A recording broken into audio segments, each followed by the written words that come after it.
Bueno, buenas tardes, por fin. ¿Qué tal? Encantadas, Ángeles y yo, de volveros a saludar. Después de casi un año de inactividad, bueno, pues tener esta ocasión de poder comunicarnos a través de videoconferencia, aunque no nos veamos, creo que es una oportunidad única y bueno, a través de Amigos del Románico intentaremos que toda la pandemia sea lo mejor posible llevadera. Esperamos que os encontréis bien. Lo primero, por supuesto, vosotros, vuestras familias y que estéis llevando esto lo mejor posible. Por parte de Amigos del Románico, insisto, os lo intentaremos hacer lo más ameno posible y bueno, y ya os hemos iniciado el ciclo de propuestas de conferencia y hoy nos tocaba Castilla y León. Entonces, bueno, cuando Ángeles y yo nos propusimos montar lo que es la videoconferencia, el ponente lo tuvimos claro, el doctor Javier Castiñeiras, al que, bueno, ya conocéis muchos porque tuvimos la suerte de que nos acompañara en la última actividad presencial, creo que fue la última actividad de Amigos del Románico en San Isidro de León. Así que, bueno, Javier, como siempre, nos planteó, le hicimos varias propuestas y elegimos, por supuesto, San Miguel de Escalada.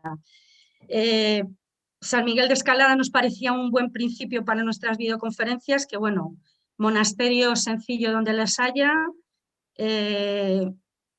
visitado por Amigos del Románico en varias ocasiones, de Castilla y León, y bueno, creo que un sitio un poco especial, situado en un sitio también muy especial y sobre todo creo que hemos elegido ese tema porque va a dar polémica, propio de Javier Castiñeira. Entonces, creo que es importante que fuera un tema que diera opción a un debate, a plantear cuestiones un poco que están en el aire y bueno, por supuesto que aceptamos la oferta de Javier.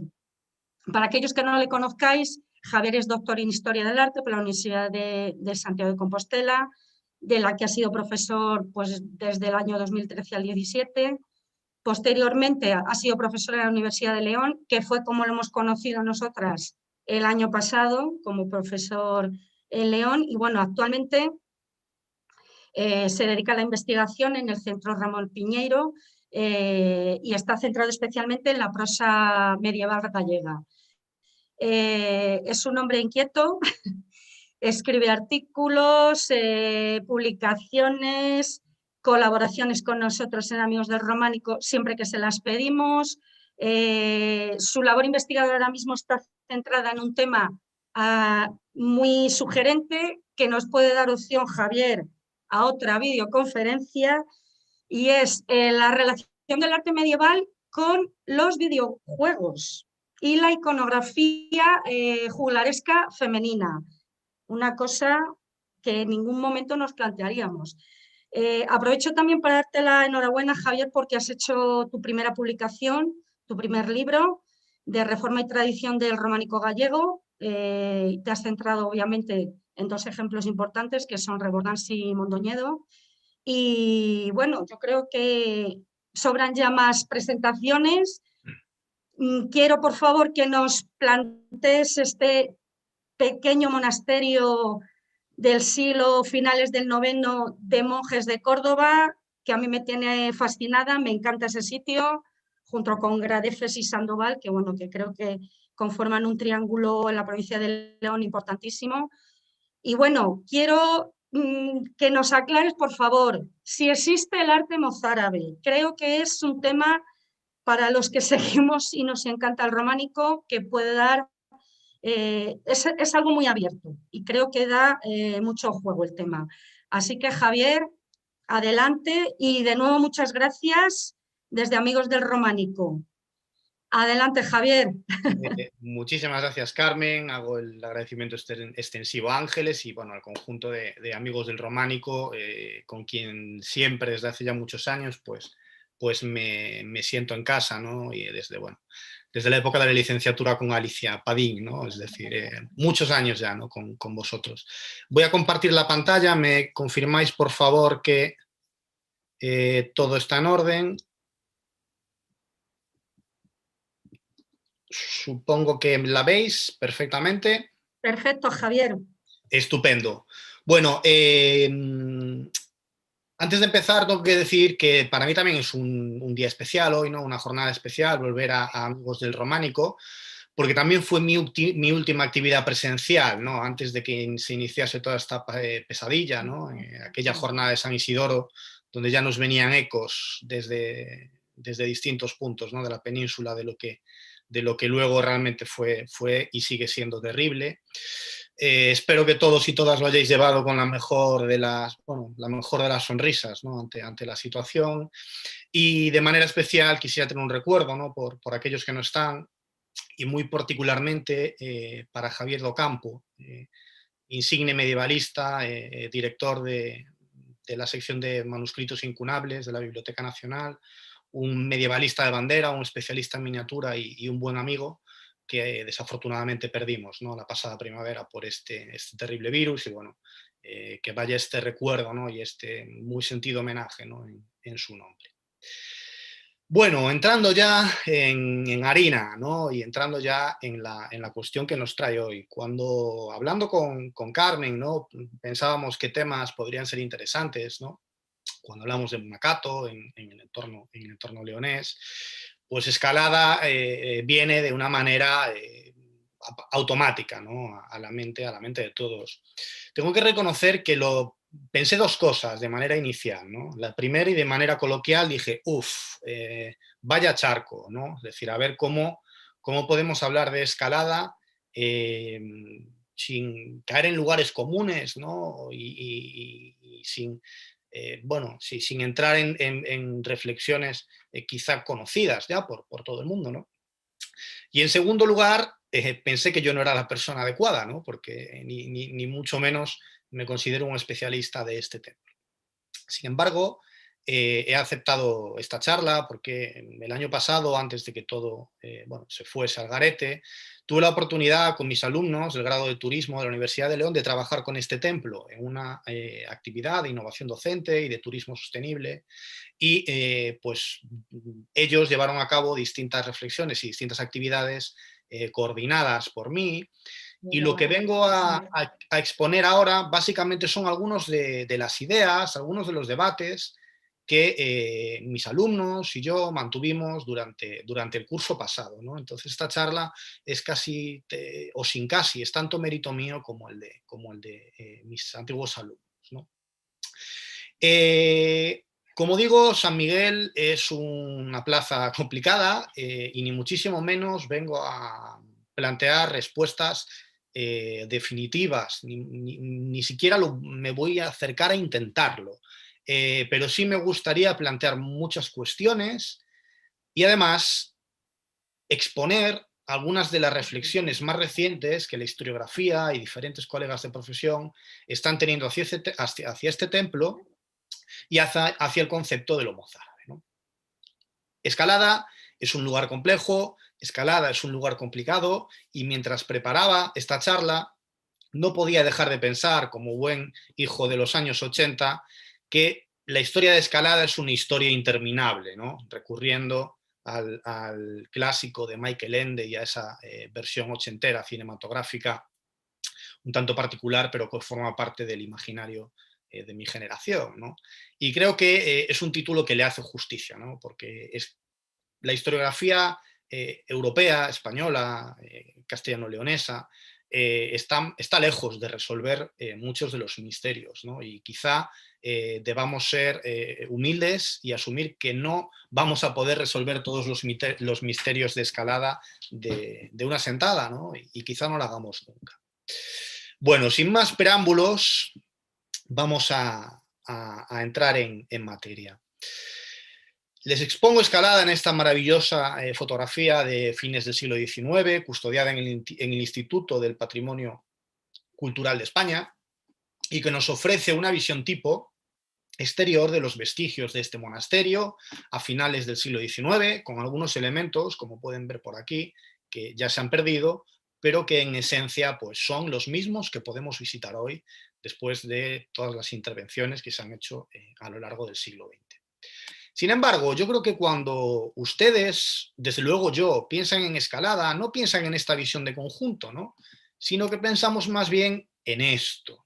Pensamos en algunos de sus elementos más significativos. ¿Y cuál es el elemento más significativo de Escalada, ¿no? El que nos da pie a hablar de toda una manera de entender la arquitectura de su tiempo? El arco de herradura. El arco de herradura como un elemento muy característico de la arquitectura hispana alto medieval y de manera particular de la arquitectura hispana del siglo X, con esa suerte de alfiz, ¿no? Que tanto incendia las imaginaciones, ¿no? Y que tantos recuerdos a tantas cosas nos trae, ¿no? Y si hablamos de recuerdo, de arcos de herradura y hablamos de alfices, tenemos que hablar sin ninguna duda de la mezquita de Córdoba, ¿no? Y su célebre mihrab, precioso, magnífico mihrab, que nos pone en la senda de las más altas cotas del arte hispano-musulmán, ¿no? Y una de las verdaderas joyas patrimoniales del conjunto de la arquitectura española de todos los tiempos, ¿no? De la arquitectura mundial de todos los tiempos. Claro, Escalada, arcos de herradura, alfices, Córdoba, arcos de herradura, alfices. La siguiente asociación de ideas es clara, la cultura mozárabe. Traigo la portada de una célebre novela, pero que sirva, ¿no? como un ejemplo muy visual, ¿no? Muy rápido del enorme peso que tiene esta cultura mozárabe, ¿no? En los estudios culturales y en los estudios históricos desde el siglo XIX. Precisamente en el siglo XIX es cuando se empiezan a producir esas primeras reflexiones acerca de la mozarabía, de quiénes son estos personajes, ¿no? Y creo que el trabajo, no sé si es fundacional, pero desde luego uno de los más célebres, importantes e influyentes es el del profesor Simonet, ¿no? Don Francisco Javier Simonet, Historia de los mozárabes de España, un trabajo decimonónico porque se publicó a inicios del siglo XX y que sentó las bases de toda la historiografía del siglo XX sobre estos personajes. Yo no tengo ni las capacidades ni el tiempo para diseccionar, ¿no? El concepto de la mozarabía en esta conferencia. Creo que en cierta medida es conocido de todos modos y voy a recurrir al elemento fácil, ¿no? Y más directo de las definiciones de la Real Academia de la Lengua Española. En sus dos primeras acepciones pueden ver esas definiciones. No quiero aburrirles, entonces no voy a leerlas, pero sí quisiera destacar algunas cuestiones que considero importantes, ¿no? De una parte, hablamos de unos personajes que vivieron en la España musulmana conservando su religión cristiana. Este es uno de los puntos definitorios importantes. Y de la otra, estos cristianos que vivían en Al-Ándalus, bajo dominio musulmán, en un momento determinado viajan al norte.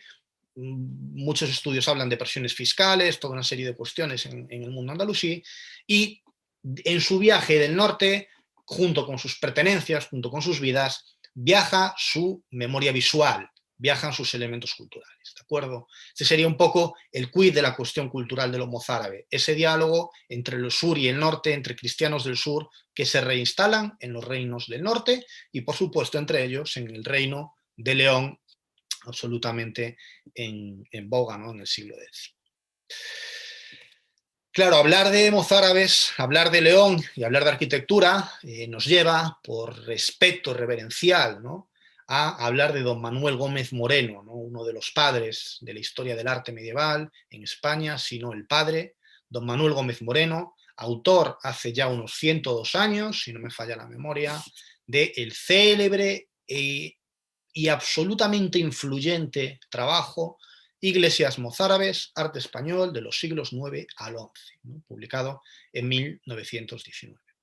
Es este el trabajo donde se codifica el concepto de que existe una arquitectura que es heredera de esos mozárabes, que esa tradición cultural del sur llega a los reinos del norte y es el germen, el elemento catalizador de toda una nueva manera de entender la arquitectura que a priori se diferencia de lo anterior, ¿no? A priori.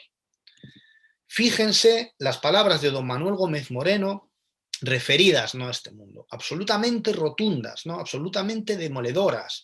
Llega a decir que es un un arte que recibe el influjo absorbente de la España árabe y la frase más lapidaria de todas ellas, que les destaco de nuevo, que el arte cristiano del siglo X es una hijuela del cordobés. Es decir, don Manuel Gómez Moreno sienta las bases de la dependencia, casi sumisión, del arte cristiano del siglo X con respecto, el arte cristiano de los reinos del norte, con respecto al mundo cordobés, al mundo andalusí y a esas experiencias. No hablamos de una relación entre iguales, diríamos en términos coloquiales, sino que será el mundo musulmán y los aprendizajes, los conocimientos de los artífices mozárabes los que determinen las experiencias arquitectónicas del siglo X en el Reino de León y en los reinos del norte. Esta tradición, como digo, ha sido seguida, sigue siendo seguida hasta el día de hoy. Uno de los puntos importantes en ella es don Leopoldo Torres Balbás, discípulo de Gómez Moreno, y a quien le debemos la clasificación, ¿no?, para la más utilizada para la historia del arte alto medieval hispano, entre arte paleocristiano, arte visigodo, arte asturiano y también arte mozárabe, un término que utiliza conscientemente, heredado, ¿no?, de los estudios de su maestro, y término que también utilizó don José Camón Aznar, pero don José Camón matizó muy mucho este término, ya que él habla de arquitectura mozárabe frente a arquitectura de repoblación. Para hablar de arte mozárabe deberíamos hablar de esas comunidades en territorio andalusí. Sin embargo, la arquitectura de repoblación es la arquitectura de esa franja de los reinos del norte más en contacto con el mundo sureño. Si el propio concepto mozárabe es problemático desde un punto de vista histórico, de la ciencia histórica y no solo de la ciencia de la historia del arte, ni les digo el concepto de despoblamiento y repoblación, que como ustedes saben nace de la llamada invasión de 711, la llegada del Islam, el despoblamiento de los territorios de frontera y la pretendida repoblación en tiempos de mayor paz o de mayor pacificación. Como saben, este también es un término continuamente discutido, si es verdad que el espacio de la Ribera del Duero estaba tan sumamente despoblado, si no lo estaba, hasta qué punto esto condicionó la arquitectura. Bueno, son temas complejos, pero quiero que vean cómo la terminología está en constante cambio y en continuo movimiento. Arte mozárabe, arte de repoblación, inclusive arte del siglo X, como saben, hemos llegado a denominar. Termino el repaso historiográfico aquí porque entiendo que estas cosas pueden ser un poco gruesas, pero me parece de justicia, ¿no?, reivindicar los nombres de aquellos que nos precedieron. Les traigo aquí una lista de clásicos básicos, que diríamos en términos musicales, ¿no? Son solo una pequeña parte de todos los estudios que se han dedicado a este mundo del arte llamado mozárabe, y de entre todos ellos quiero destacar a los profesores Bango y Caballero. Destaco al profesor Bango y al profesor Caballero porque considero que hoy en día y desde hace unos años se encarnan las dos posturas más enfrentadas acerca de la lectura de estas arquitecturas, ¿no? De un lado, el profesor Bango, y desde la disciplina de la historia del arte, es un defensor del diálogo con el propio pasado hispano, con el mundo visigótico, defensor de la repoblación, etc. Mientras que Caballero es un firme convencido desde la arqueología de las relaciones norte-sur y las relaciones que a través del sur la arquitectura del norte tiene con el oriente. Como digo, en los últimos años estos temas siguen absolutamente candentes. Sirva como ejemplo las jornadas que con motivo del aniversario se realizaron en el año 2013, cuya publicación vio la luz como parte de la colección Folia Medievalia en el año 2014, un libro de referencia para todos aquellos que quieran acercarse a Escalada, coordinado por don Vicente García Lobo y doña Gregoria Cabero Domínguez, donde se aborda el tema desde una óptica multidisciplinar, el mundo de la epigrafía, el mundo de los códices, el mundo de la arqueología, la historia política, la historia textual, la historia del arte, por supuesto, un trabajo de referencia. Y para que vean la enorme vigencia de estos temas, les proyecto el póster de las penúltimas jornadas celebradas en la Universidad Complutense, a las que afortunadamente pude ir, ¿no?, previas a la pandemia, y donde los doctores Moraes Morán y Boto Varela presentaron una muy sugerente comunicación donde reflexionaban, ¿no?, sobre estos conceptos, ¿no?, proponiendo algunas ideas ciertamente novedosas y que hoy yo les expondré también aquí, ¿no? Por su, bueno, pues por su novedad, ¿no? Quizá porque sean también menos conocidas y desde luego mucho más polémicas. Bueno, ha sido un repaso quizá un poco atropellado, les ha generado confusión, el desenfoque, ¿no? Como el de la propia fotografía de la arquería de Escalada y del acceso de Escalada de la Casa Moreno, ¿no? En el Archivo de Arte Español. ¿Cómo denominamos esta arquitectura mozárabe de repoblación, arquitectura del siglo X? Se ha propuesto incluso el término arquitectura de fusión en el norte frente a arquitectura del pacto en el sur. Bueno, nombres y más nombres problemáticos. Yo, y de una manera quizá un tanto atrevida, quizá lo resumiría en estas dos ideas, ¿no? Hay toda una serie de historiadores que valoran y ponderan los factores orientalistas, es decir, que el norte recibe los influjos de Oriente a través del Andalus, frente a otro grupo de investigadores que cada vez valoran más cómo esos diálogos con lo oriental no se producen tanto a través del canal sur, sino del canal temporal, ¿no? Es decir, el propio sustrato tardo, romano, visigodo, existente en el norte de la península ibérica, puede estar detrás de algunas de las formulaciones arquitectónicas de los siglos IX, sobre todo X, y en cierta medida gran parte del siglo XI. Bueno, ya enfocando, ¿no? Todavía más el tema, tras este minimísimo y rápido repaso historiográfico, ¿de qué hablamos cuando hablamos del arte del siglo X? ¿De qué hablamos cuando hablamos de la arquitectura del siglo X? Pues lo primero que debemos tener en cuenta es que es una nómina muy reducida de edificios. Y esto es una cuestión que no es solo numérica, ¿de acuerdo? Tenemos que ser muy cautos a la hora de hacer apreciaciones de trazo grueso cuando el volumen patrimonial conservado es minúsculo, muy minúsculo, y hemos perdido obras muy importantes. Les señalo en el mapa, ¿no? San Miguel de Celanova. Solo conservamos hoy un pequeño oratorio de lo que tuvo que ser un conjunto monástico mucho más amplio, auspiciado por el célebre San Rosendo, que hoy se ha perdido. Y no les digo si pensamos en cómo debería ser la Basílica de Alfonso III en Santiago de Compostela, que las crónicas nos hablan del empleo de materiales preciosos, ¿no? de materiales reutilizados, de mármoles. Todo esto perdido, Ratziad Almanzor, bueno, historias conocidos, que nos da un panorama exiguo de un paisaje monumental que hubo de ser mucho más complejo. Es mucho lo que hemos perdido, es mucho lo que desconocemos, de manera que siempre debemos echar el freno de mano, ¿no? Y ser muy prudentes a la hora de valorar un conjunto cuando hemos perdido pues 999 de las 1000 piezas del puzzle, ¿no? En cualquier caso, son edificios creo que conocidos por todos y por todas, ¿no? Ya que ocupan siempre lugares privilegiados en los manuales de historia del arte medieval. San Miguel de Celanova, un oratorio exquisito, ¿no? Empiezo por casa, empiezo por la terra, ¿no? Por las terras de Ourense, ¿no? Donde conservamos esta joya de la arquitectura, ¿no? Ejemplos tan célebres como Santiago de Peñalba, ¿no? En lo alto, muy en lo alto de la montaña, un edificio absolutamente excepcional, un edificio al que las fotografías además no le hacen ningún favor, ¿no? Porque es un interior mucho más impresionante de lo que la imagen nos permite transmitir, ¿no? Edificios más al sur, ¿no? Del reino, San Cebrián de Mazote, tremendamente restaurado, con una restauración muy agresiva, ¿no? Pero donde conservamos elementos de indudable valor, como son las arquerías y las columnatas, ¿no? Con esos capiteles corintinizantes tan interesantes. Pero el panorama cada vez se va haciendo más rico en esta arquitectura, a pesar de que hemos perdido mucho, ya que cada vez conocemos mejor obras que habían estado un poco en el segundo plano, ¿no? Me refiero a la Leonesa capital, ¿no? En pleno barrio húmedo, ¿no? De la Leonesa Palat del Rey, una iglesia que también ha recibido una restauración tremendamente polémica, ¿no? Pero donde conservamos elementos indiscutiblemente de fábrica, ¿no? Y que ha sido estudiada recientemente, incluso elementos pictóricos, o también la muy restaurada Santo Tomás de las Ollas, ¿no? Por supuesto, este panorama, ¿no? Por la arquitectura del siglo X se detiene por obligación, ¿no?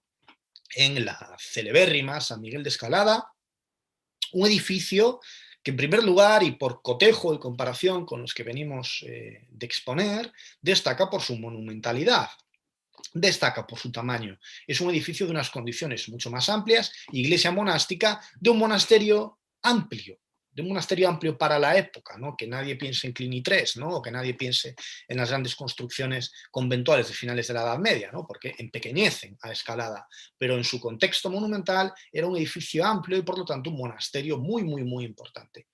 Olvidémonos, ¿no?, de las adiciones románicas, de las que hoy no hablaré, porque si no echaríamos aquí hasta el domingo, ¿no?, pero que también tienen mucho interés, que en cualquier caso no han modificado en esencia la fábrica altomedieval, la fábrica del siglo X, la fábrica generalmente denominada como mozárabe.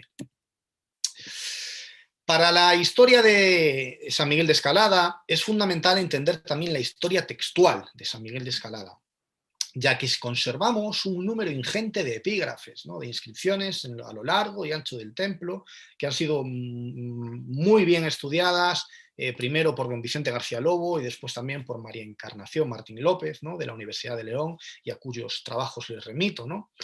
Y de entre las inscripciones de Escalada, la más célebre es la inscripción fundacional, que tienen aquí proyectada. ¿Cuál es el problema de la inscripción de Escalada? Bueno, los problemas son muchos, pero el mayor de todos ellos es que la hemos perdido. No podemos saber lo que pone, no podemos leerlo, solo lo podemos saber por lo que nos ha transmitido la tradición.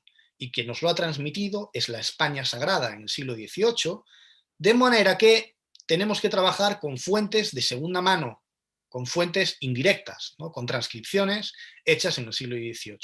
Dicho de otro modo, tenemos que confiar plenamente en lo que en el siglo XVIII leyeron, ¿no? Y eso es lo que se nos ha transmitido hoy. Esto ya es un problema en sí mismo, como pueden imaginar.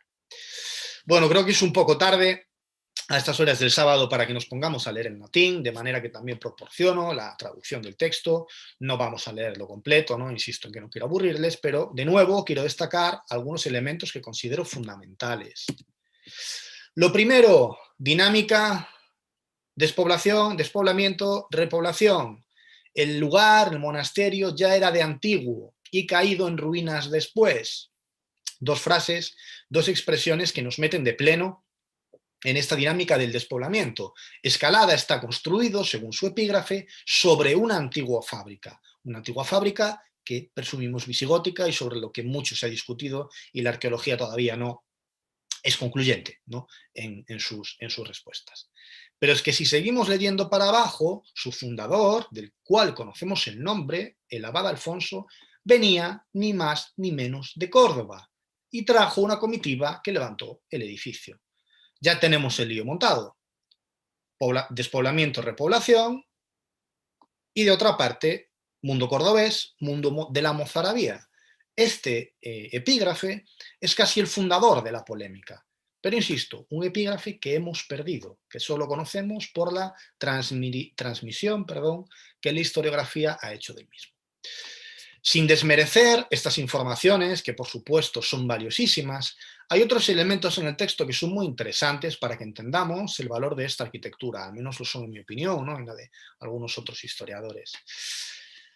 Lo que le subrayo ahí no es ni más ni menos que la plasmación de que los poderes fácticos del Reino de León en el siglo X estaban total y absolutamente interesados y eran absolutos partícipes de la elevación de este conjunto monástico. El monarca Alfonso I, el reinado de García después, con su esposa, y la presencia también de los poderes eclesiales del reino, ni más ni menos que el célebre obispo Genadio de Astorga, que después fue monje y abad de Santiago de Peñalba.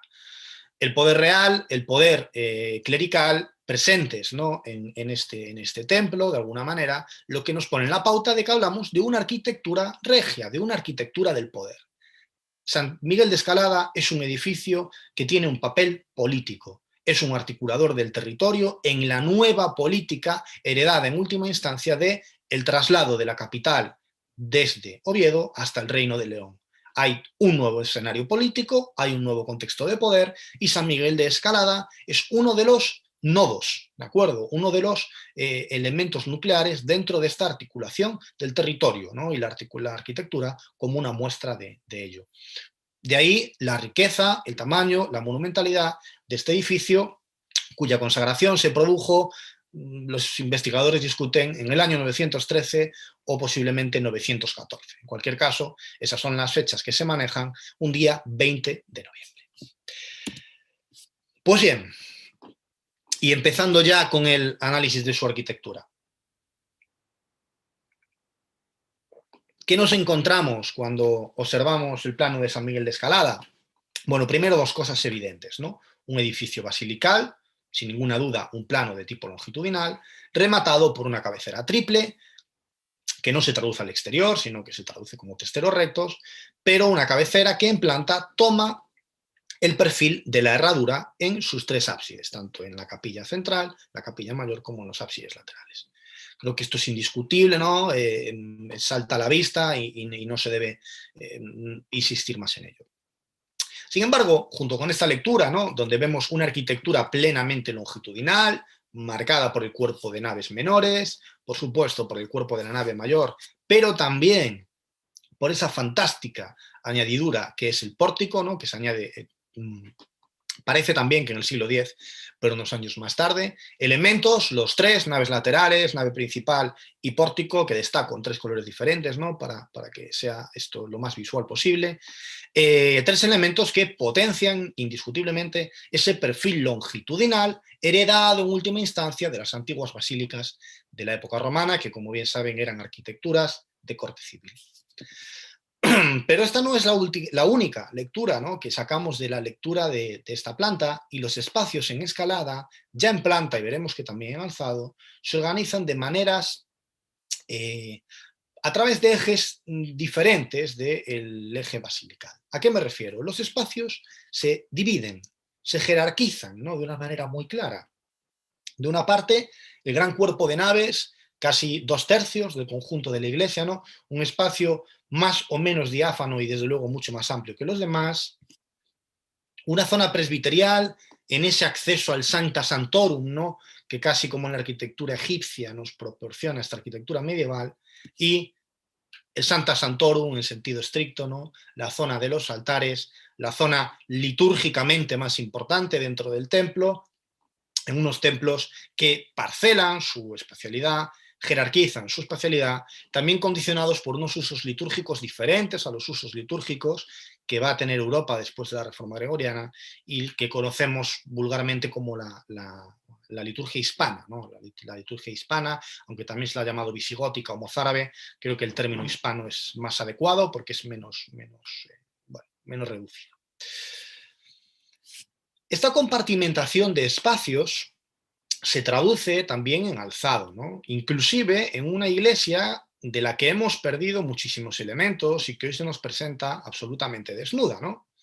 Uno de los elementos que más ayuda a esta parcelación del espacio y a la jerarquización del mismo es esta suerte de iconostasio que separa el cuerpo de naves de la zona presbiterial y que, como bien saben, se relaciona con usos de la arquitectura oriental, ¿no?, usos de la arquitectura bizantina, elementos en piedra, elementos en madera, elementos en otros materiales, y que son propios del mundo bizantino, del mundo griego, península de Anatolia, toda la arquitectura siria, y que tiene estos ecos también en la arquitectura altomedieval europea, y que en escalada tenemos quizá el ejemplar pues, más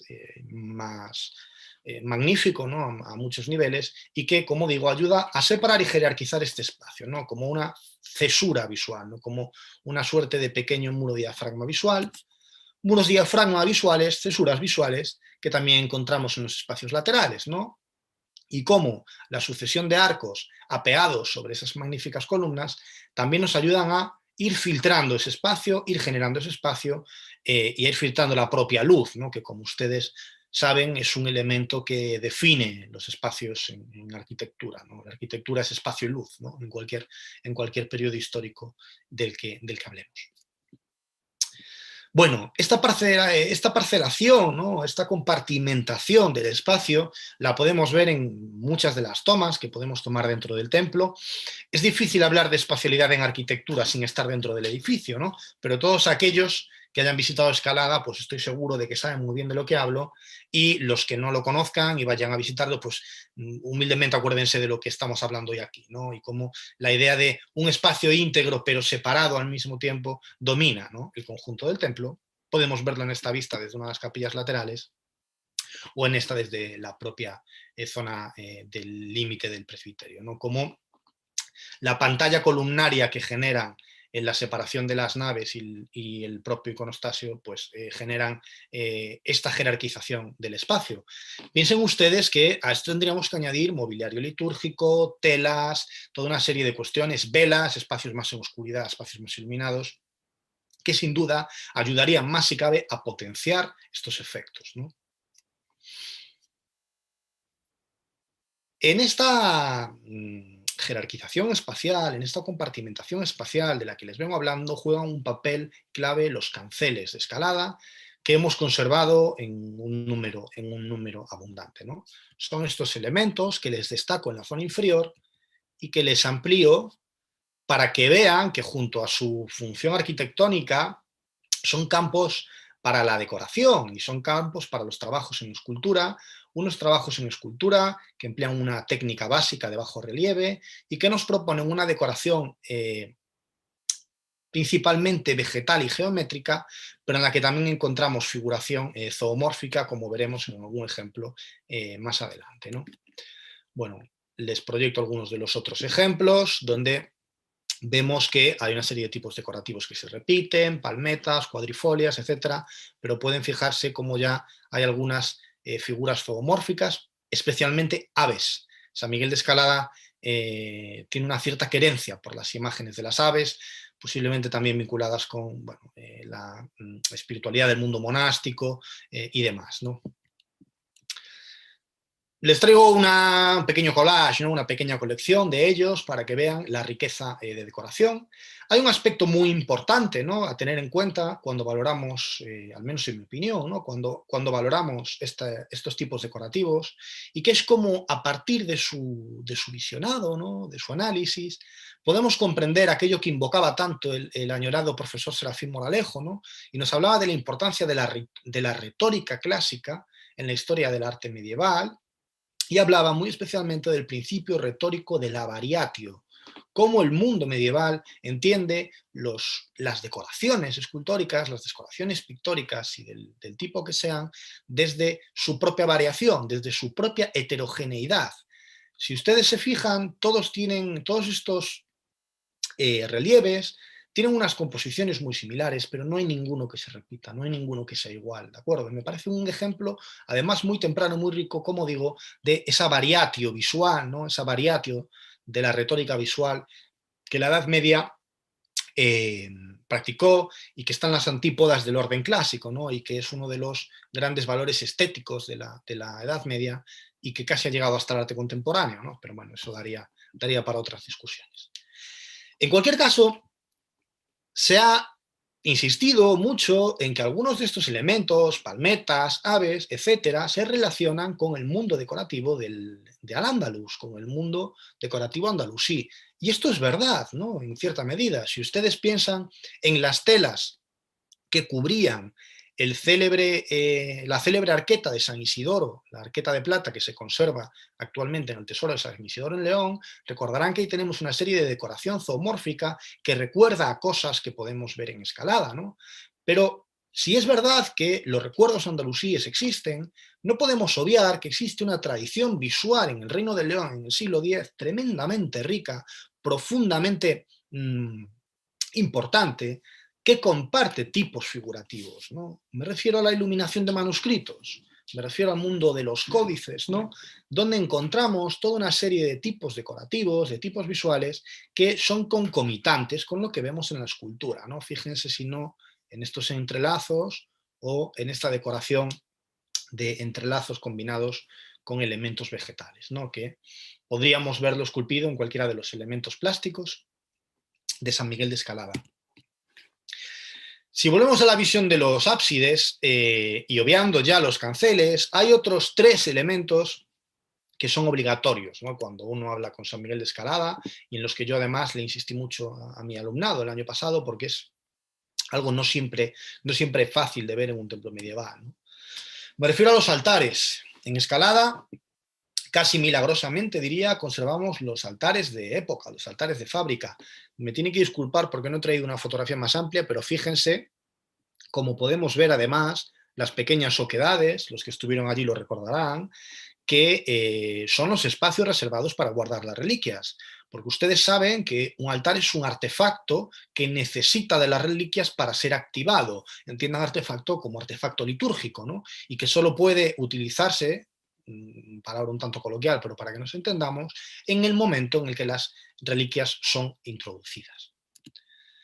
Aquí tienen unas fotos de detalle donde podemos ver que los tipos decorativos son similares, zigzags, rosetas, espirales, toda una serie de elementos que se ven por doquier en el templo y que, como digo, además de en el templo, podemos encontrar en el mundo de la miniatura hispana del periodo. Y hablamos de reliquias y los altares de Escalada son parlantes, ¿no? Son artefactos muy performáticos, ¿no? Me atrevería a decir, porque ellos mismos nos hablan de su propia utilidad, ¿no? Y de sus propios contenidos, ¿no? El continente nos habla de su contenido y cada uno de los altares de San Miguel de Escalada nos habla de las reliquias que allí conservaba, ¿no? Bueno, ya no los voy a leer porque los tienen proyectados, los conocerán y no quiero excederme en el tiempo, pero parece que vamos increciendo en la importancia de algunos de estos santos, ¿no? San Millán, San Bartolomé Apóstol, San Martín Obispo, hasta este último, ¿no? Donde incluso se custodiaban algunas reliquias de primer nivel vinculadas con la pasión de Cristo. Si se fijan además en la imagen que tienen proyectada en esta sección inferior, verán cómo la epigrafía ha ocupado un espacio marginal.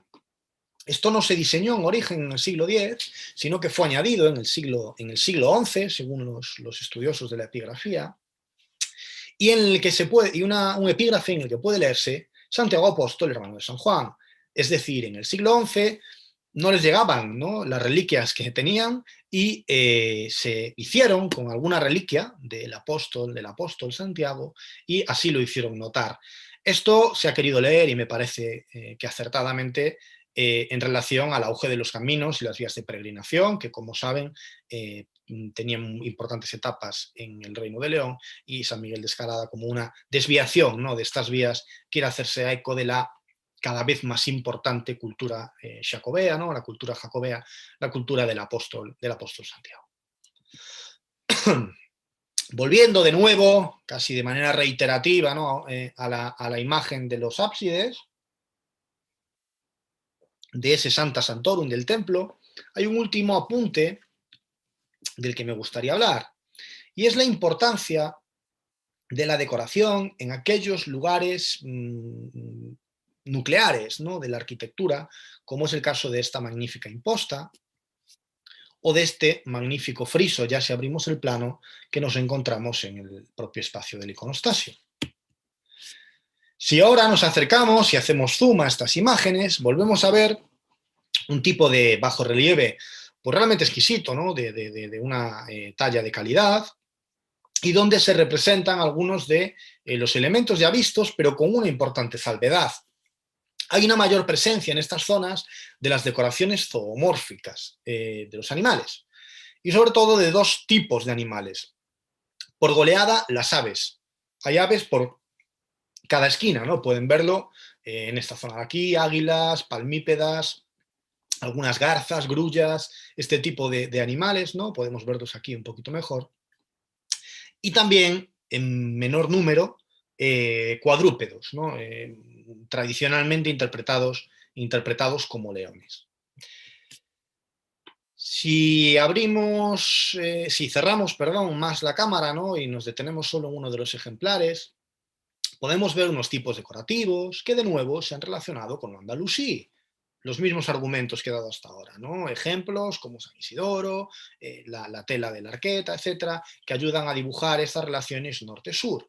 Insisto, yo no niego estas relaciones, pero pongo el foco en otras posibles relaciones que han sido propuestas por distintos investigadores, no directamente por mí, ya que si nos detenemos, por ejemplo, en la decoración vegetal, por supuesto podemos encontrar paralelos en el mundo andalusí, pero también podemos encontrar paralelos en el mundo leonés, en el mundo de los reinos cristianos del norte, en ejemplos tan célebres y tan cercanos como el antifonario de la Catedral de León, ¿no? un manuscrito del siglo X, y donde encontramos esta magnífica sucesión vegetal, también en estos laberintos circulares, no he traído la imagen completa, pero encontramos estos laberintos circulares que interconectan toda la decoración del códice. Y además, y para mayor INRI, también la presencia de aves palmípedas, muy del gusto, como digo, de la decoración de la época.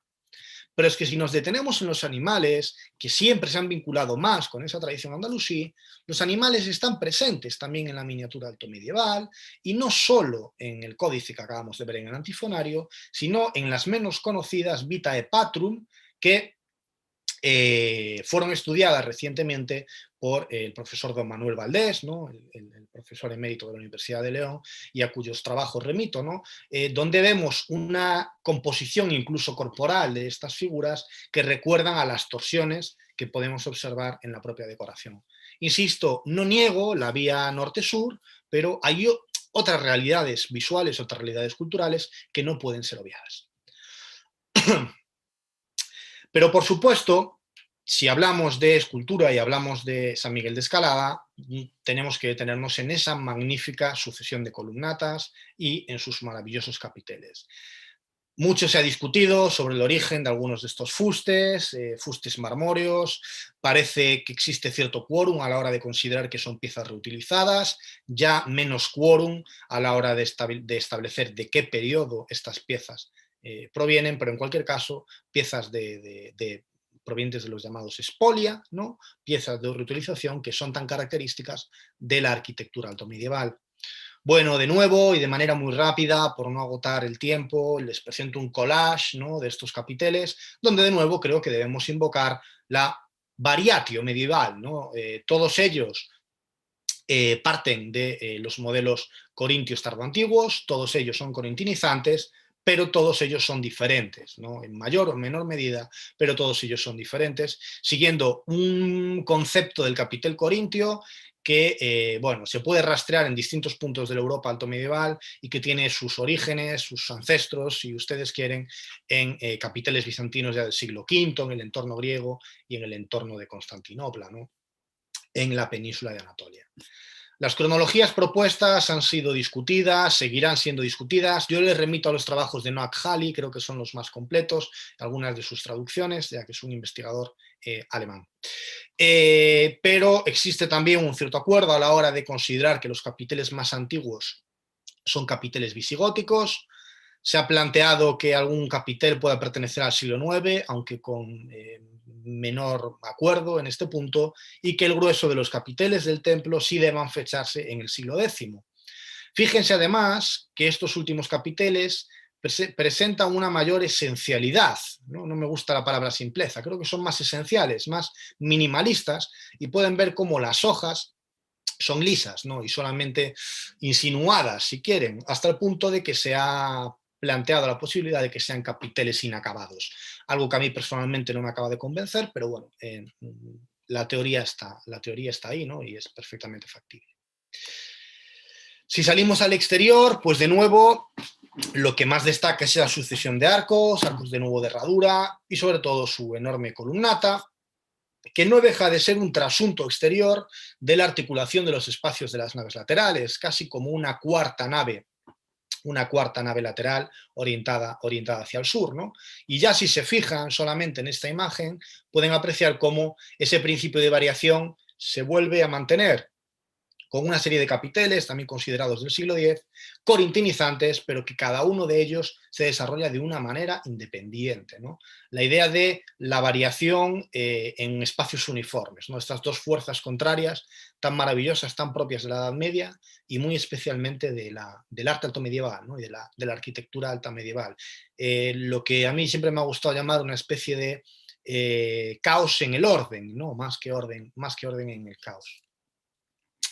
Bueno, pueden ver cómo son capiteles algunos en muy mal estado, pero cuyo refinamiento es indiscutible, ¿no? Y que la pericia de estos monjes, viniesen desde donde viniesen, estaba fuera de toda duda, y que recuerdan, insisto, a muchas cosas, sin ninguna duda, a capiteles de la mezquita de Córdoba, pero también a capiteles constantinopolitanos, a capiteles de edificios altomedievales de Francia, a capiteles de edificios altomedievales de Alemania. Existe una especie de koiné corintia, ¿no? de lugar común corintio en la Alta Edad Media europea, y es muy difícil establecer cuáles son los canales de recepción, ¿no? de estas piezas. Por último, en cuanto a su decoración plástica, les dije que no íbamos a hablar de las construcciones románicas, pero me voy a saltar un poco mi propia norma, ya que lo que ven aquí es el tímpano de acceso, como sabrán, a la iglesia aneja, ¿no? a la capilla que se encuentra contigua de periodo románico, y que reutilizó, remontando a modo de tímpano, algunas piezas de los canceles y alguna inscripción, como ven aquí. Es decir, esto es una construcción románica con piezas altomedievales. Pueden volver a ver cómo el tipo decorativo es el que estos maestros están estableciendo para todo el templo. Es indiscutible que hay unos modelos, hay unos tipos que se repiten: palmetas, entrelazos, zigzags, cordados, toda una serie de cuestiones conocidas por todos. Que, como digo, están en el interior, están en los canceles del interior, están en las mesas de altar del interior, ¿no? Bueno, estos juegos visuales no pretenden ser más que eso, ¿no? Pero no solo, y vuelvo a insistir, están en la propia figuración escultórica, ¿no? Si nos detenemos ahora en este juego de entrelazos y en estas hojas, podemos volver a encontrar este tipo de decoración en el mundo de la iluminación de códices. Hay que reivindicar de nuevo algo que no es novedoso tampoco, pero que a veces cae un poco en el olvido: la importancia en la transmisión de modelos que tienen los códices, porque los canceles no se pueden llevar de un monasterio a otro, pero los códices sí. Esto es obvio, pero es importante entenderlo. Y se han estudiado recientemente edificios como San Pedro de Montes y la red de códices que existían en el conjunto de monasterios vinculados. Bueno, casi una suerte de servicio de préstamo, diríamos hoy, lo que nos demuestra que estos elementos visuales, ¿no? estos referentes visuales indiscutibles para la cultura monástica, estaban en movimiento, ¿no? en el Reino de León en el siglo X, y posiblemente con anterioridad y sin ninguna duda con posterioridad. Bueno, y ya para ir terminando, porque no quiero comerle espacio al debate, a las preguntas, a las discusiones, ¿no? Espero que en el mejor de los sentidos, no podemos hablar de la importancia de los códices en el mundo alto medieval leonés, no podemos hablar de la importancia de los códices en una charla sobre San Miguel de Escalada, sin hablar del Beato Morga, ¿no? o Beato de Escalada, el manuscrito 644 de la Pierpont Morgan Library de Nueva York. Un beato que, como todos los beatos, vuelve a ser otro charco, como ustedes bien saben, un beato sobre el que se discute absolutamente todo, inclusive su procedencia. Hay dos grandes líneas interpretativas. Una serie de investigadores consideran que el lugar de confección del códice es el monasterio de Tábara. Para otra serie de investigadores, el lugar de confección del códice es el propio monasterio de Escalada. Incluso para célebres historiadores de la miniatura e historiadores del arte medieval como John Williams, en distintos momentos de su vida defendieron una cosa y después se convencieron de la otra, lo cual me parece siempre precioso, ¿no? La capacidad incluso de un verdadero sabio con mayúsculas como el añorado John Williams, de convencerse y desconvencerse, ¿no? de las cosas a lo largo de su carrera, me parece algo tremendamente bonito, ¿no? Bueno, supongo que desde sus casas estarán sorprendidos del folio que he escogido, ¿no? para hablar de el Beato de Escalada, con la cantidad de folios iluminados maravillosos que el códice tiene. He escogido uno un poco soso, ¿no? Lo he cogido intencionadamente, y no porque sea soso, sino porque en este códice podemos entender otra de los elementos capitales, ¿no? que hacen importante a este objeto, que es esto. Yo no sé si ahí lo ven bien, como lo dudaba, y aunque se pixelaba, aunque se pixele, lo amplío. Ahí encontramos el célebre nombre de Maius, de Magius, de Magio, artífice del códice e iluminador, uno de los primeros nombres que la historia del arte hispano nos lega, y un personaje absolutamente fundamental para la historia de la pintura, como muy bien ha estudiado mi compañero, colega y amigo José Alberto Morais en varios artículos publicados recientemente, ¿no? Y a sus trabajos me remito. A Maggio le debemos miniaturas tan fascinantes como la que proyecto y que es conocida por todos y que nos vuelven a meter en el lío de los arcos de herradura por doquier y de la mozarabía. Bueno, de ello hablaremos.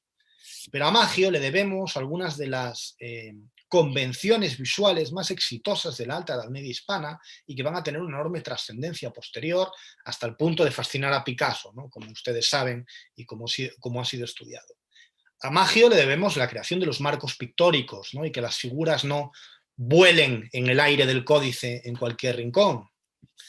A Maggio le debemos la creación de iniciales miniadas cada vez más ricas, más elaboradas y más complejas, ¿no? Como pueden ver en esa I que tienen proyectada. Al miniaturista, al iluminador, al monje iluminador, también le debemos la profusión de las célebres bandas cromáticas, ¿no?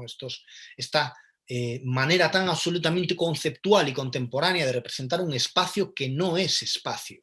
Es el lugar donde sucede el final de los tiempos, donde el tiempo, las coordenadas, los ejes espacio-tiempo ya no juegan un papel, ¿no? Y ese fin de los tiempos es imaginado por Maggio de esta magnífica manera, ¿no? Por medio de las tan célebres, como digo, franjas de colores, ¿no? Y también a Maggio se le deben las ilustraciones a doble página, entre otra serie, ¿no? de características técnicas que, como digo, ha estudiado el profesor José Alberto Morais, entre otros.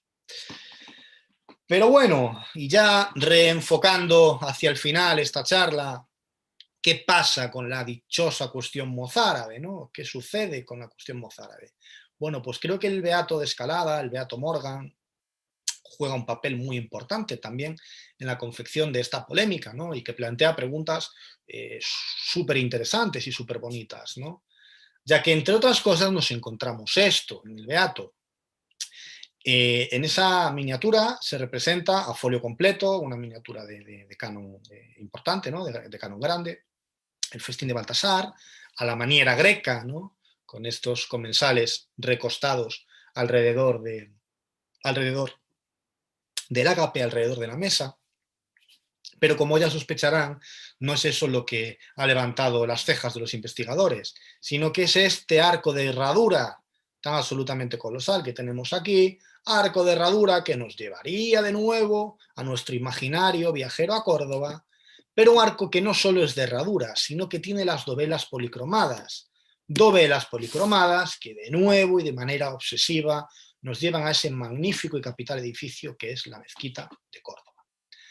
Se ha querido ver en esta miniatura un argumento claro, de peso rotundo, definitivo, acerca de cómo la imagen arquitectónica de los reinos cristianos en el siglo X deriva, es deudora, es la hijuela, que decía el profesor Gómez Moreno, del arte cordobés.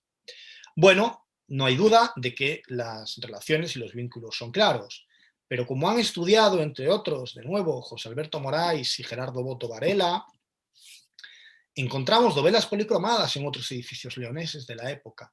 Lo que tienen ahí proyectado son los frescos recientemente restaurados, de Santiago de Peñalba, en el Bierzo, donde podemos ver cómo la romanidad está completamente presente en el monacato de la llamada Tebaida berciana, y vemos cómo se simulan los ladrillos, son ladrillos pictóricos, y cómo el dobelaje se pinta.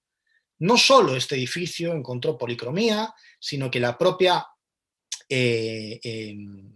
el propio templo de Mazote, por la lectura que se puede hacer de algunas fotografías antiguas, también presentaba este dobelaje que fue destruido en las restauraciones del siglo XX, y se sospecha que lo mismo pudiese existir en un edificio como San Miguel de Escalada.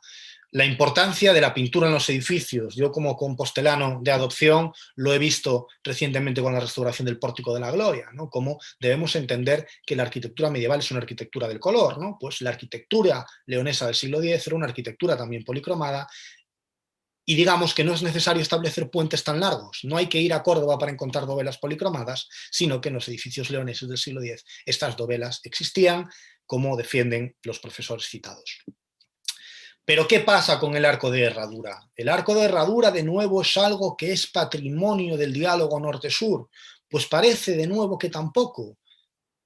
Y si nos, bueno, insisto, el patrimonio, la importancia, ¿no?, de Córdoba, pero si nos detenemos en un edificio un tanto desconocido, pero realmente fascinante, ¿no?, y realmente por estudiar, como es la Basílica de María Alba de la Ribera, encontramos, si ampliamos la imagen, que esta basílica excavada por el equipo arqueológico alemán en los años 50, dirigido por Helmut Schlunk, y que es un problema patrimonial para la Junta de Castilla y León, pero bueno, de eso no vamos a hablar hoy, desarrolla un ábside con perfil de arco de herradura y no de hemiciclo semicircular.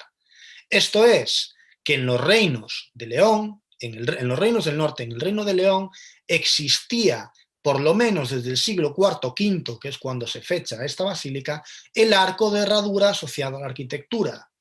La gran pregunta es, si Escalada tiene unos ábsides con forma de herradura y en alzado desarrolla también los arcos de herraduras, posiblemente María Alba tenía en alzado arcos de herradura. Es una respuesta a la que no le podemos, es una pregunta, perdón, a la que no le podemos dar respuesta, pero es una cuestión tremendamente pertinente, porque ya sea en alzado o solamente en planta, el paisaje monumental leonés del siglo X contaba con arcos de herradura, sin necesidad de buscar el reflejo cordobés. De manera que, ¿qué nos queda de este mundo del arco de herradura en Escalada, el arco de herradura en Córdoba y la única vía de explicación del mozárabe? Por supuesto que nos queda una construcción legítima y que tiene algo de real y que tiene algo de verídico, pero no los árboles tienen que dejarnos ver el bosque, y existen otros caminos para entender algunas de estas supuestas influencias, ¿no? Y podemos borrar ya la mezquita de Córdoba y pensar en el mundo de la miniatura de una parte, pero también podemos pensar en el desarrollo de la arquitectura tardorromana en el norte de la península ibérica y también del propio desarrollo pictórico altomedieval en el Reino de León para explicar muchas de las cuestiones tradicionalmente adscritas y asociadas única y exclusivamente al lo mozárabe. Dicho esto, sigo pensando firmemente que son más las dudas que las certezas, pero creo que las cuestiones son lo que nos ayudarán, aunque no tengan una respuesta definitiva, a seguir construyendo esta disciplina, a seguir construyendo esta historia del arte, que pienso que sigue siendo una historia interminable. Muchísimas gracias y les cedo la palabra para cualquier pregunta, duda que quieran plantearme. ¿Cómo cojo yo? Hola. Bien, Javier, ¿me escuchas, verdad?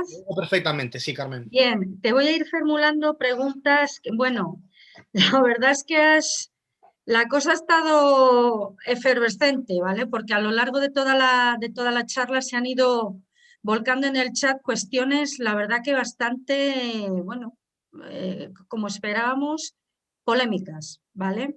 Hay una pregunta que es la primera que te voy a formular, porque es que además, si no lo hace él, te la hubiera formulado yo, ¿vale? Marcos Tenconi nos pregunta ¿qué se conoce sobre la comunidad monástica original de San Miguel de Escalada? ¿Qué fueron de esos monjes cordobeses? ¿Se sabe algo? ¿Hay documentación? Vamos a ver, lo que nosotros sabemos, la fuente principal sigue siendo toda la cultura del epígrafe que se conserva en el templo, ¿no? Y nosotros sabemos, abro comillas, que estos son monjes venidos de Córdoba por este epígrafe, ¿de acuerdo? Existe otro epígrafe en otro templo del tiempo, que es San Miguel de Castañeda, donde también se menciona monjes cordobeses, ¿de acuerdo? El problema es que hay otros epígrafes, como el de San Pedro de Montes, vinculado también al obispo Genadio, donde no se menciona a monjes cordobeses. Entonces la pregunta es, ¿por qué en unos lugares sí, en unos lugares no, en arquitecturas que están desarrollando experiencias estéticas similares, ¿no? Lo que sí sabemos es que la comunidad estaba regida por alguna de las reglas monásticas hispanas, pero no sabemos con certeza por cuál, ¿no? Si la isidoriana o la fructuosiana, ¿no? Que son las que más posiblemente hubiesen estado ahí presentes, ¿no? Otro dato que sabemos a ciencia cierta es la importancia del scriptorium, ¿no? Que fue un monasterio, al margen de si allí se copió o no el Beato de Escalada, sabemos que fue un monasterio con un scriptorium importante y que vivió los avatares, la comunidad vivió los avatares propios de este tipo de fundaciones tan antiguas, ¿no? Fueron sufriendo procesos de asimilación, acabaron dependiendo de San Rufo de Aviñón, hasta las desamortizaciones en el siglo XIX. Poco más, que no es poco, ¿no? Para una comunidad de monjes del siglo X, pero no tenemos más datos concretos acerca de este personaje Alfonso. Es una época donde las fuentes, no me atrevo a decir a que no sean ricas, pero no son explícitas desde un punto de vista biográfico, si ustedes quieren. Vale. Javier, creo que tienes que dejar de compartir pantalla para que nos podamos ir viendo. Perdón, sí, disculpa. Nada, nada, la tecnología. Ahora mismo, tanto ordenador, en fin. Perfecto, vale. Más preguntas interesantes.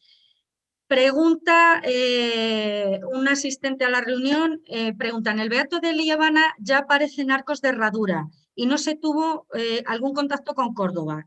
¿Qué nos puedes aclarar a ese respecto? Vamos a ver, este es uno de los puntos, ¿no? de los salseos, ¿no? De estas cuestiones, ¿no? El arco de herradura no es una invención ni cristiana ni musulmana. El arco de herradura es una solución romana, común en el conjunto del imperio y que se puede rastrear en muchos ejemplos de la arquitectura romana, como vemos en Marialba, ¿no? Con un edificio de los siglos IV y V. De manera que no creo que haya que obsesionarse tanto con si los visigodos influenciaron a los musulmanes con el arco de herradura, si fueron los musulmanes los que influenciaron a los reinos del norte en el siglo X para el arco de herradura. Yo creo más en una fuente común, y creo que la fuente común es Roma, es el mundo de la romanidad, ¿no? Como la arquitectura musulmana y la arquitectura cristiana no dejan de beber de la misma fuente, que es la arquitectura tardorromana, ¿no? Creo que esa es una vía mucho menos reduccionista, porque es muy difícil determinar que de Córdoba llega a León, de León se va a los Montes Bercianos, de los Montes Bercianos a Ourense y de Ourense a Compostela y vuelve. Yo creo que no podemos afirmar eso, ¿no? Y pienso que el sustrato romano es quizá el lugar común del que todas estas civilizaciones bebieron. Mira, Oscar Negredo, que nos está viendo por YouTube, justo comparte tu opinión, porque él nos pregunta, ¿y dónde se ubican esos inicios del arco de herradura? ¿Los romanos, los visigodos? Claro, como yo creo que el mundo romano, además hay una cuestión que de nuevo puede parecer obvia, pero que durante mucho tiempo no hemos tenido en cuenta. El paisaje monumental romano en el siglo X era mucho más rico del que llegó a nuestros días. Los monjes, los hombres y mujeres de la Alta Edad Media hispana conocían muchos más edificios romanos de los que nosotros conocemos, de manera que en la memoria colectiva estas soluciones debían estar mucho más vivas, ¿no? Y fijaos, Gómez Moreno no conoció Marialba. Si Gómez Moreno hubiese conocido Marialba, no creo que hubiese escrito exactamente igual las iglesias mozárabes. Por eso tampoco hay que, digamos, castigar de alguna manera a los historiadores que nos preceden. No todos somos hijos de nuestro contexto y todos somos hijos también de los descubrimientos que nos han tocado vivir. Mira, otra pregunta que nos hace Denis Abril, nos dice, en el Oriente Árabe no hay, antes de la invasión del sur de España, arcos de herradura. Entonces, ¿cómo se puede decir que el mozárabe, viene de Oriente pasando por el sur de España? Una pregunta un poco... Vamos a ver, esta es la tesis tradicional. Hay Claro. una tesis tradicional que defendía que todos esos elementos que podemos ver casi como bizantinizantes o orientalizantes habían llegado al norte de España única y exclusivamente por el canal sur. En los últimos años hay una serie de investigadores con los que yo concuerdo que más que hablar de estas casi líneas rectas, ¿no? Este ángulo recto que nos dibuja León, Córdoba, Córdoba, Siria, etcétera, etcétera, se habla más de una tradición de la mediterraneidad. Son las tradiciones arquitectónicas del Mediterráneo las que explican la utilización de elementos comunes, ¿no?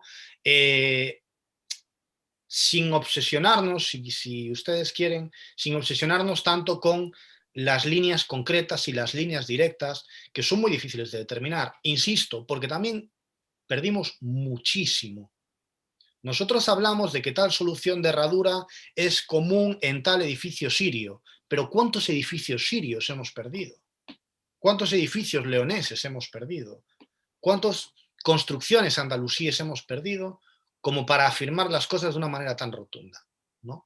Entonces creo que hablar del sustrato romano y de una tradición compartida por el mundo mediterráneo en general, a norte y sur, es fundamental. Y en este sentido, y perdón porque estoy dando la respuesta más larga del mundo, hay que valorar, esto lo ha reivindicado el profesor Bango, entre otros, el peso de la África romana y la relación del África romana con la península ibérica, como muchas de estas cuestiones posiblemente se expliquen a través también de este eje que no deja de ser otro de los ejes de lo mediterráneo, ¿no? Mira, aprovecho para lanzarte una cuestión que nos plantean desde YouTube, María Ángeles Borondo, que nos está viendo desde Ceuta, y precisamente te plantea una cuestión. Hay una basílica tardo-romana en Ceuta bastante desconocida. Ahí te lanza una opción de estudio. Javier. Claro, yo creo que es un filón empezar a estudiar el otro lado, ¿no? El otro lado, pero no solo la arquitectura musulmana. La arqueología en Marruecos y en Argelia y en otros países durante muchos años se centraron en su pasado musulmán, ¿no? Bueno, por una serie de cuestiones que tampoco ahora ha lugar, pero en los últimos años se está estudiando más el pasado romano, pero también el pasado cristiano, ¿no? Y estoy seguro de que los próximos años nos van a dar sorpresas que nos ayuden a llenar estos huecos, ¿no? Y que salgamos un poco de la obsesión Córdoba-León, León-Córdoba, olvidándonos de lo demás, ¿no? Así que le agradezco la referencia, echaré por supuesto una visual. Sí. Hay una persona que está siguiendo la conferencia, Cecilia, que pregunta si existe alguna relación con... ¿es posible la conexión entre San Baudelio y Escalada? Bueno, ¿Es posible o es un planteamiento? Bueno, a ver, es que San Baudelio es otro de los edificios que está en el corazón de esta polémica, ¿no? Es cierto que es un edificio con un desarrollo planimétrico muy diferente, con una naturaleza planimétrica, arquitectónica, de articulación de los espacios completamente diferente, tendente más hacia la centralidad, frente a la Basílica de Escalada.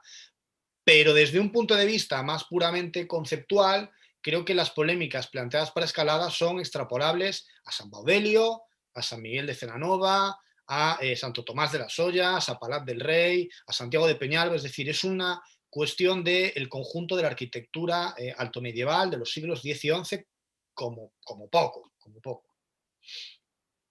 Vale, Augusto, coordinador de Galicia, nos hace un apunte, totalmente de acuerdo, Javier, la romanidad es definitiva y es la fuente de explicación de estas utilizaciones. Nos dice, al mismo tiempo estoy de acuerdo con la influencia de las miniaturas.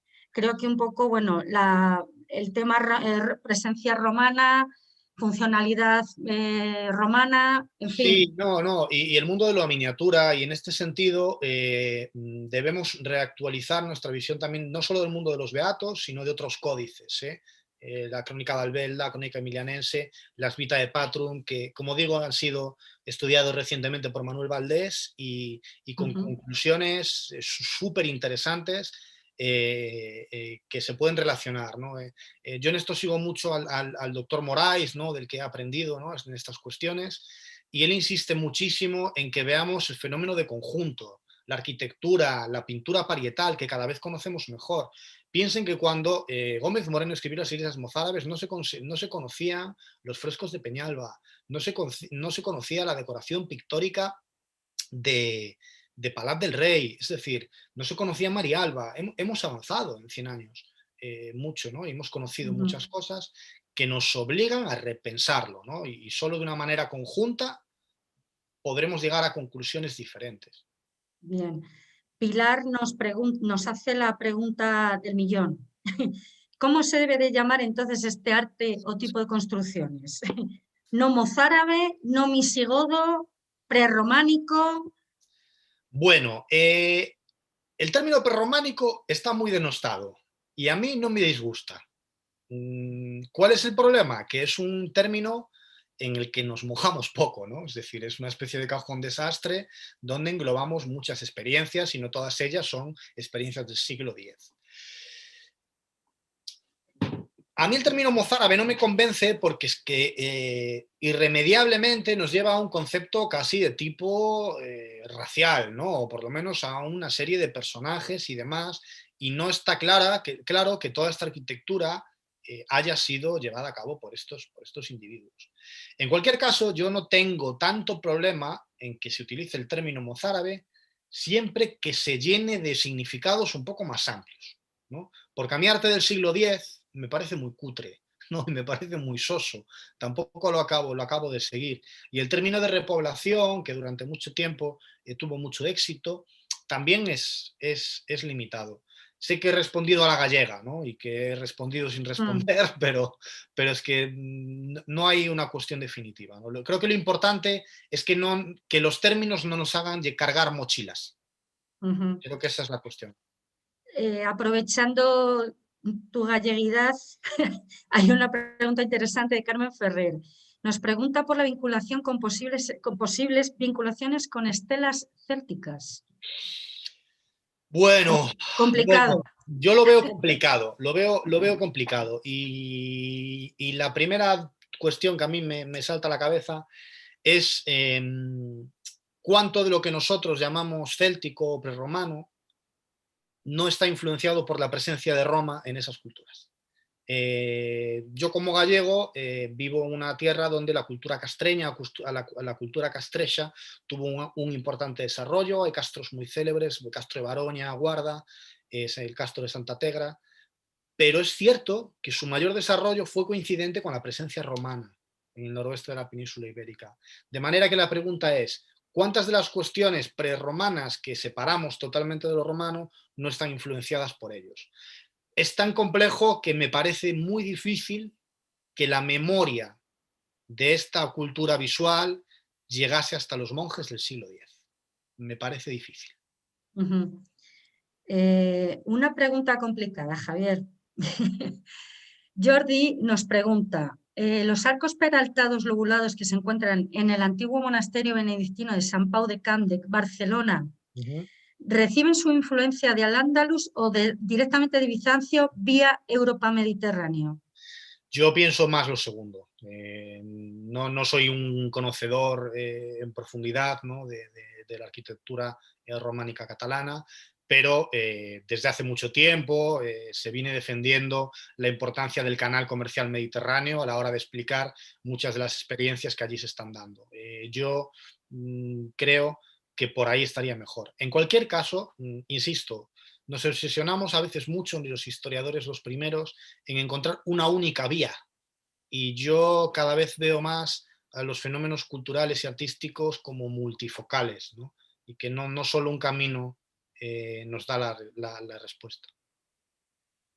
Desde YouTube nos pregunta Matilde, ¿no es cierto que muchos los elementos culturales inmateriales clásicos irradiaron por el Mediterráneo y llegaron a la península por el norte, el este y el sur, al igual que elementos materiales? Sin ninguna duda. sin ninguna duda. E insisto en ese canal del África romana.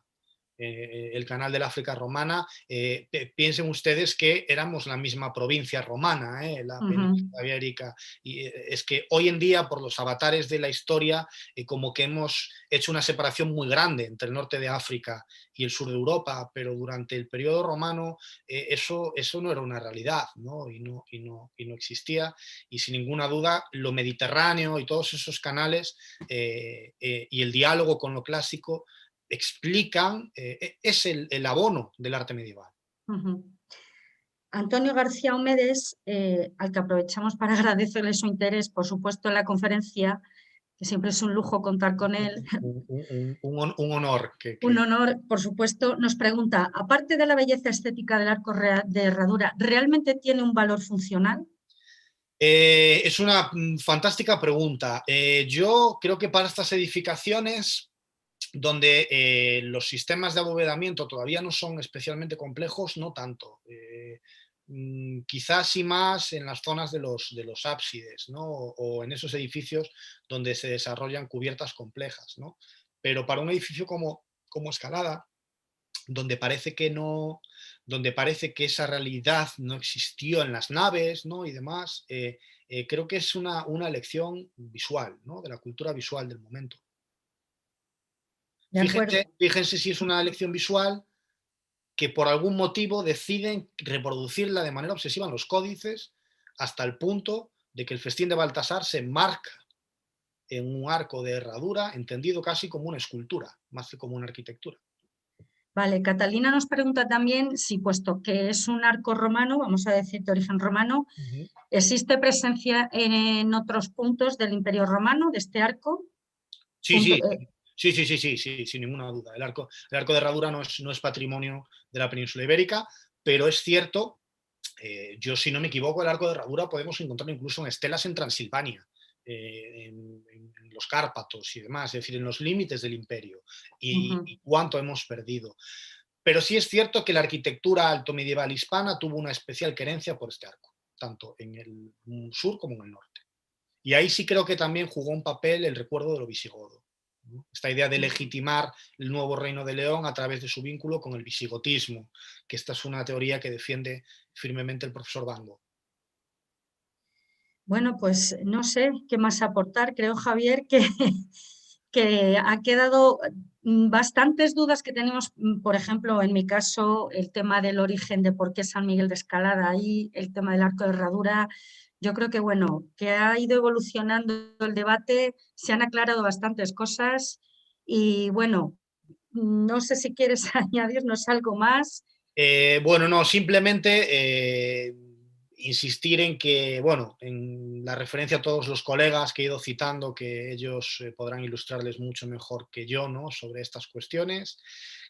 Creo firmemente también en que debemos empezar a tener una visión mucho más multifocal, ¿no? de cómo funciona la aparición y los diálogos culturales en la media. Y siento no haber dado ninguna respuesta rotunda, pero es que con sinceridad y con honestidad no las tengo y creo que no las tiene nadie, ¿no? Entonces, simplemente opino que no debemos, que debemos soltarnos prejuicios historiográficos también, ¿no? Y empezar a volvernos a plantear las mismas preguntas todas las veces que sea necesario y, como John Williams, cambiar de opinión a lo largo de nuestras vidas también, y eso significará que hemos aprendido. Eso es la historia del arte, ¿no? La interpretación. Sin duda, sin duda. Nosotros no, pero las preguntas son pertinentes, ¿no? Yo esto se lo insisto a mis alumnos mucho, que no os agobie no saber dar una, hombre, no un examen, ¿no? Pero que no agobie no saber dar una respuesta, ¿no? Porque en hacer una pregunta pertinente hay mucho conocimiento. Bueno, Javier, pues te agradecemos muchísimo que hoy nos hayas dado una clase, como siempre, interesante, dinámica, con opción a pregunta, a dudas, no sé, creo que seguramente hoy volveremos a generar otras dudas a raíz del arco de origen romano, por lo menos en mí. Te lo agradezco muchísimo. Es posible que nos veamos pronto en otra videoconferencia. A ver qué tema nos planteas esta vez, que seguramente es otra cosa potente. Al resto de asistentes, pues de nuevo daros las gracias desde Amigos del Románico de Castilla y León. Aprovechamos para comunicaros que, bueno, os emplazaremos probablemente hacia el 27 de febrero con una videoconferencia con otra cosa potente que, bueno, siendo de Castilla y León, lógicamente, es el Románico Palentino, que eso da para, no sé, 20 videoconferencias quizás. Entonces, bueno, las estamos matizando, queremos también que sea algo diferente, no tocar los temas clásicos. No obstante, el canal será el mismo, la sistemática será la misma, lo anunciaremos de la misma manera. Y ahora lo más cercano que tenemos será el día 5, nuestro compañero Rafael Arrizabalaga, que es el coordinador de Navarra, pues os propondrá una nueva conferencia para, insisto, el día 5, si no me equivoco, a las 6 de la tarde. De nuevo, agradeceros a todos que hayáis estado con nosotros, que os cuidéis, que saldremos de esta, que nos veremos, esperemos pronto presencialmente con nuestros fines de semana románicos, nuestras visitas y bueno, os emplazamos, insisto, esperamos que pronto, en principio, para el mes de febrero. Muchas gracias a todos y hasta pronto. Javier, igualmente, hasta pronto y agradecértelo de nuevo. Muchísimas